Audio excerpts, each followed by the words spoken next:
이스라엘-이란 전쟁은 미국과 중국, 러시아까지 끌어들여 세계 3차 대전으로 확전될 우려를 낳고 있습니다. 전쟁으로 인해 세상은 경제 붕괴와 대기근으로 연결될 것이고 전염병도 다시 창궐하게 될 것입니다. 이것뿐만이 아닙니다. 일본 화산 폭발이 예고되고 세계 곳곳이 지진 등으로 몸살을 앓고 있습니다. 마태복음 24장에 주님께서 예언하신 일이 드디어 시작되고 있는 것이죠. 또 너희는 전쟁과 전쟁의 소문을 들을 것이라. 그러나 걱정하지 말라. 이는 이 모든 일들이 반드시 일어나겠지만 아직 끝은 아니기 때문이라. 민족이 민족을 대적하여 일어나겠으며 기근과 역병과 지진이 여러 곳에서 있을 것이니 이 모든 것이 고통의 시작이니라.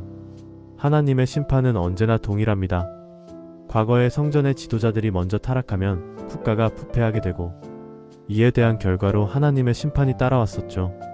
이스라엘과 대한민국은 같은 해에 하나님의 말씀 위에 건국되었습니다. 그리고 똑같이 고도성장하여 단시간에 부강한 나라가 된 유일한 나라들이 되었죠. 그러나 현재 대한민국의 교회와 이스라엘은 똑같이 부패와 타락으로 쩔어 있습니다. 특히 우리나라의 악한 지도자의 등장은 곧 대한민국의 심판이 시작되었음을 의미합니다. 윤 정부를 통해 하나님께서는 2년 반 동안 다시 기회를 주셨지만 교회는 세속화와 배도를 끝까지 회개하지 않았습니다. 앞으로 대한민국에는 불같은 연단의 시험들이 기다리고 있습니다. 공산주의라는 불방망이가 심판의 도구입니다. 이제는 교회가 이에 대한 책임을 져야 합니다. 하나님의 준엄한 심판을 겸손히 받아들여야 합니다. 교회는 세상을 향해 비판과 증오심을 내려놓고 먼저 하나님 앞에 스스로 회개와 자복함으로 나아가야 합니다. 하나님의 일보다 자신의 일을 더 집중해왔던 것, 스스로 기독교인이라고 믿으면서도 더 세속적이고 돈을 사랑하고 원수를 만들고 마음으로 온갖 죄를 분출하고 있는 자신을 돌아봐야 합니다. 말씀 따로 살 따로인 위선적인 모습에 치를 떨며 하나님 앞에서 자비를 구해야 합니다. 애국이란 마음가짐이 하나님의 의를 대신할 수 없습니다. 그분의 의로우심에 나의 정의가 일치하는가 겸허하게 돌아봐야 합니다.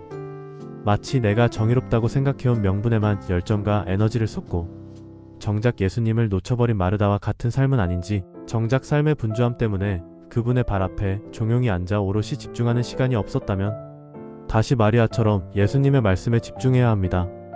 얼마나 마음속에 하나님을 향한 갈망이 샘솟는지, 그분을 향한 열정이 식지 않도록 매일 말씀을 보며 애쓰고 살고 있지 않았다면 다시 겸비하여 하나님 앞에 납작 엎드려야 합니다.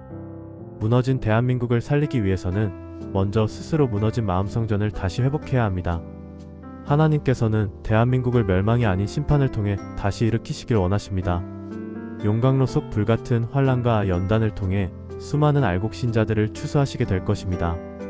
다시 한번 이 민족이 시련을 잘 겪고 복음으로 통일되어 이스라엘을 돕는 위대한 양의 국가로 도약하길 기도합니다.